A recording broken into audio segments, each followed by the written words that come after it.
சென்னை, கோயம்புத்தூர், திருச்சி சரௌண்டிங்கில் இருக்கக்கூடிய top private universities and top private காலேஜஸில் எம்பிஏ, எம்சிஏ, பிஇ, பிடெக் போன்ற engineering, arts and science and paramedical, agriculture சம்பந்தமான எல்லா வகையான யூஜி அண்ட் பிஜி கோர்சஸ்க்கு உங்களுக்கு அட்மிஷன் மற்றும் அட்மிஷனுக்கான கைடன்ஸ் வேணும் அப்படின்னா கீழே தெரியக்கூடிய இந்த நம்பருக்கு கால் அல்லது வாட்ஸ்அப் பண்ணுங்கள். மேலும் வாட்ஸ்அப் சேனலில் நீங்கள் இன்னும் ஜாயின் பண்ணல அப்படின்னா லிங்க் இந்த வீடியோக்குள்ள டிஸ்கிரிப்ஷனில் இருக்குது, மறக்காமல் ஜாயின் பண்ணிக்கோங்க. இந்த வருஷத்துக்கான அட்மிஷன் ஸ்டார்ட் ஆயிடுச்சு. யாருக்கெல்லாம் அட்மிஷன் அண்ட் அட்மிஷன் கைடன்ஸ் வேணுமோ உடனடியாக கான்டாக்ட் பண்ணுங்கள். முற்றிலும் இது ஒரு ஃப்ரீ சர்வீஸ், மிஸ் பண்ணிடாதீங்க.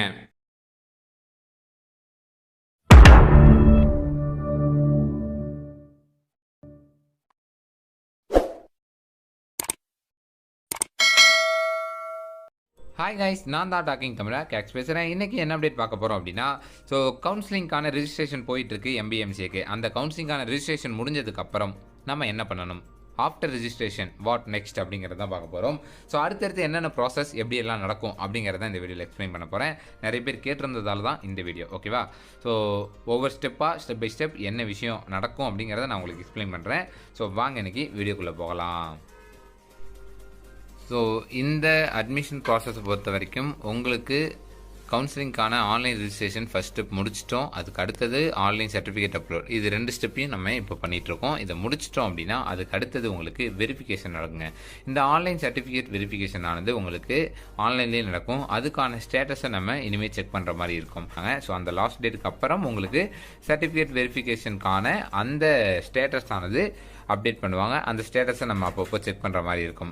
ஒன்ஸ் நீங்கள் இதெல்லாம் செக் பண்ணிவிட்டு உங்களுக்கு அதில் 3 ஸ்டெப் இருக்குங்க. அதாவது 3 பாயிண்ட் வரும். ஒன்று கம்ப்ளீட்னு வந்துருச்சுன்னா பிரச்சனை கிடையாதுங்க, ரேங்க் லிஸ்ட் வந்துடும்.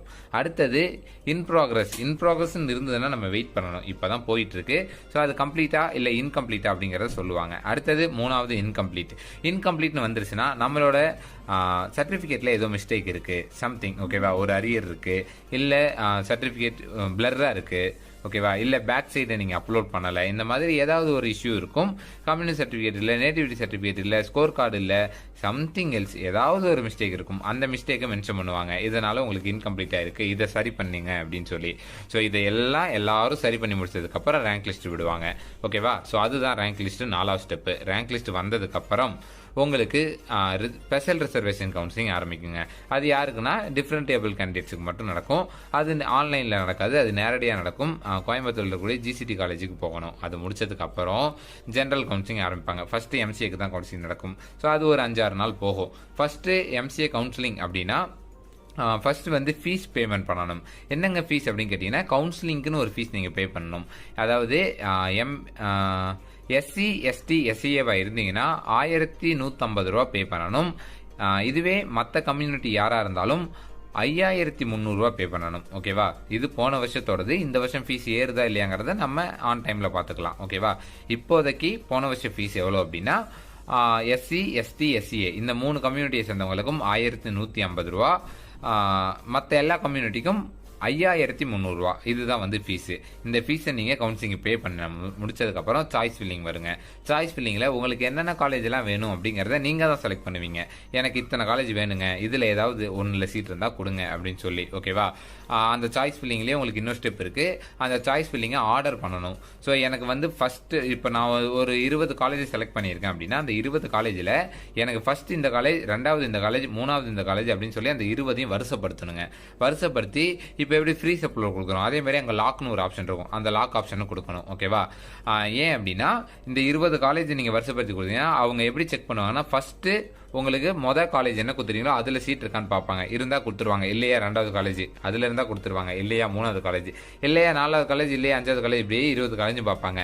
அதில் ஒரு 18வது காலேஜில் சீட் இருக்குது அப்படின்னா அந்த 18வது காலேஜை லாக் பண்ணிடுவாங்க. உங்களுக்கு 19, 20ல் என்ன காலேஜ் இருக்குங்கிறதே பார்க்க மாட்டாங்க, ஓகேவா? இப்போ 2வது காலேஜ்லேயே சீட் கிடச்சிருச்சுன்னா 2வது காலேஜோட நின்றோம். 3வது 4வதா இருக்கிற காலேஜை பார்க்க மாட்டாங்க, ஓகேவா?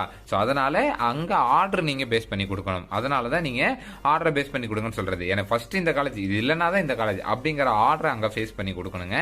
அது ரொம்ப இம்பார்ட்டன்ட், ஓகேவா? ஏன்னா 2வது காலேஜே கிடைச்சிச்சு, 3வது அதை விட நல்ல காலேஜ் கொடுத்துருக்கும் போது அதை பார்க்கவே மாட்டாங்க. அதனால தான் நல்ல காலேஜை முன்னாடி கொடுத்துக்கணும், அதுக்கப்புறம் தான் இந்த காலேஜ் சாய்ஸாக வைக்கணும் அப்படிங்கிறது. அதுக்காக தான் அந்த ஆர்டர் அப்படிங்கிற சாய்ஸ் ஆர்டர் அப்படிங்கிற ஒரு விஷயம் அந்த இடத்துல வச்சுருக்காங்க. அது ரொம்ப இம்பார்ட்டன்ட். அது முடிஞ்சதும் டென்டேட்டிவ் அலாட்மெண்ட் வருங்க. இப்போ நீங்கள் 20 காலேஜ் கொடுத்தீங்க, அதில் 18வது காலேஜ் கிடச்சிருச்சு அப்படின்னா அந்த டென்டேட்டிவ் அலாட்மெண்ட்டில் அது தெரியும் உங்களுக்கு இந்த காலேஜ் கிடச்சிருக்கு, இந்த காலேஜ் நீங்கள் 18வது செலக்ட் பண்ணுறீங்க, இந்த காலேஜில் உங்களுக்கு சீட்டு கிடச்சிருக்கு அப்படின்னு சொல்லி வரும். ஓகேவா? இதுதான் டென்டேட்டிவ் அலாட்மெண்ட். ஒரு ஆளுக்கு ஒரு காலேஜ் தான் வரும். ஓகேவா? நீங்கள் கொடுத்த காலேஜில் சீட்டு இருந்தால் வரும், இல்லைனா வராது. நீங்கள் கொடுத்த காலேஜ் எதுலேயுமே சீட் இல்லைங்க உங்களுக்கு அப்படின்னு சொல்லி வந்துடும். ஓகேவா? அடுத்தது டென்டேட்டிவ் வந்ததுக்கப்புறம் அந்த காலேஜ் எனக்கு வேணும் வேணாம் அப்படிங்கிறத நீங்கள் சொல்லணும். ஓகேவா? அது பெரிய ஸ்டெப்பு. அதில் கொஞ்சம் விஷயங்கள் இருக்குது, அதெல்லாம் நான் தெளிவாக அப்புறம் சொல்கிறேன். எனக்கு இந்த காலேஜ் ஓகே, இல்லை எனக்கு இந்த காலேஜ் வேணாம் அப்படிங்கிறத நீங்கள் சொல்லணும். ஓகே சொல்லிட்டீங்க அப்படின்னா அடுத்த நாள் ப்ரொவிஷனல் அலாட்மெண்ட் வரும். ப்ரொவிஷனல் அலாட்மெண்ட்டில் இந்த காலேஜ் உங்களுக்கு கிடச்சிருங்க, இதை எடுத்துகிட்டு போய் நீங்கள் காலேஜ் சேர்ந்துக்கோங்கன்னு சொல்லி ஒரு PDF ஃபார்மேட் டவுன்லோட் பண்ண சொல்லிடுவாங்க. அவ்வளோதான் விஷயம். அதோட கவுன்சிலிங் முடிஞ்சிடும்.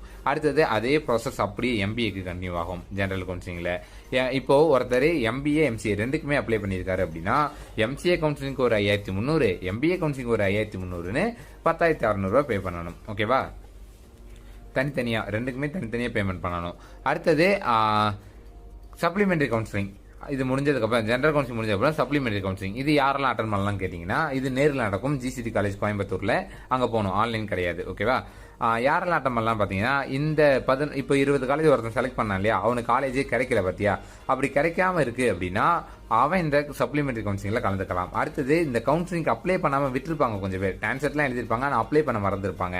ஒரு சில அப்ளை பண்ணி கவுன்சிலிங் அட்டன் பண்ணாமல் விட்டுருப்பாங்க. இந்த மாதிரி இருக்கிறவங்க எல்லாரும் சப்ளிமெண்ட்ரி கவுன்சிலிங் போகலாம். இதில் என்ன காலேஜிங் இருக்கும் அப்படின்னு கேட்டிங்கன்னா எல்லாரும் எடுத்தது போக மிச்சம் மீதி எந்த காலேஜெலாம் இருக்கோ அதெல்லாம் எடுத்துக்கலாம். ஓகேவா? அடுத்து SCA to SC conversion counselling ஒன்று இருக்குது. இது இப்போ தேவையில்லை, இப்போ நான் சொன்னேன் அப்படின்னா உங்களுக்கு புரியாது. அப்புறம் SCA இந்த கன்வர்ஷன் கவுன்சிலிங் தனி. ஓகேங்களா? அது யாருக்கெல்லாம் நடக்கும் அப்படின்னு கேட்டிங்கன்னா SC கேண்டிடேட்ஸ்க்கு மட்டும் நடக்கும். அதுவும் ஜென்ரல் கவுன்சிலிங்கில் கலந்துக்கிட்ட SC கவுன்சிலிங் மட்டும்தான் இதில் கலந்துக்க முடியும். ஓகேவா? இதில் எக்ஸ்சேஞ்ச் ஆப்ஷன், சீட்டை எக்ஸ்சேஞ்ச் பண்ணிக்கிற ஆப்ஷன் இருக்கும்.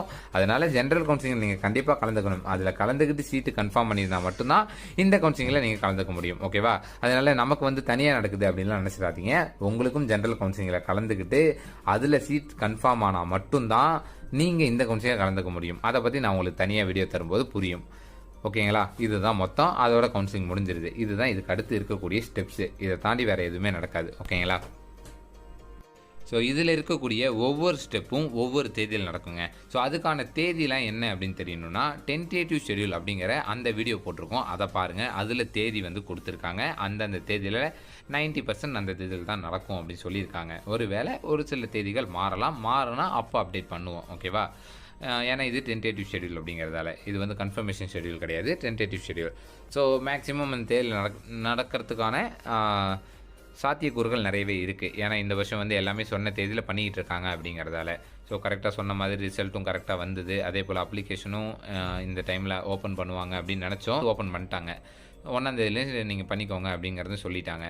ஸோ அது எல்லாமே கரெக்டாக நடக்குது அப்படிங்கிறதால அதே தேதிகள் நடக்கிறதுக்கான வாய்ப்புகள் நிறைய இருக்குது.